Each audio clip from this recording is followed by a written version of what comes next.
start-up qui vont aussi travailler, qui vont avoir travaillé concrètement et l'Afrique.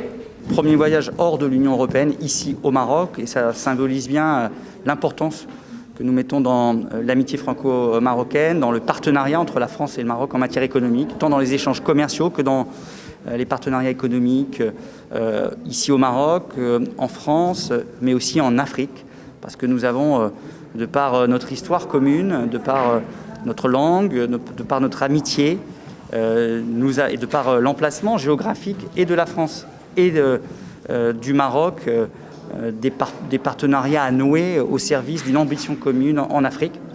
Et c'est ce que je suis venu dire à mon homologue que j'aurai l'occasion de rencontrer ce soir, M. El Alami, mais aussi à des chefs d'entreprise marocains, des investisseurs marocains, des chefs d'entreprise français. Vous avez vu qu'il y a quelques jours a été relancé le club de chefs d'entreprise franco-marocains, le 7 et 8 octobre dernier. Et c'est un beau signal qu'au-delà des pouvoirs publics, il y a une volonté très forte des acteurs privés de développer des partenariats pour l'avenir. Et ben, ça veut dire qu'il ne s'agit pas simplement d'avoir des produits fabriqués au Maroc achetés en France, il en faut. Ce n'est pas simplement des produits fabriqués en France vendus au Maroc, il en faut.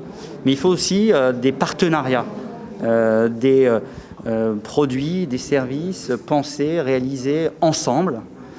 Dans le cadre, par exemple, de ce travail que nous allons faire au sein de l'Union européenne, et tout particulièrement en France, de relocalisation d'un certain nombre de productions d'Asie vers l'Europe et vers les partenaires à proximité de l'Europe, à commencer par le Maroc. Et il y a ce qu'on appelle la colocalisation, c'est-à-dire réfléchir à un partage dans les chaînes de valeur entre la France, le Maroc, au service de nos marchés respectifs, mais au service aussi de notre projection en Afrique.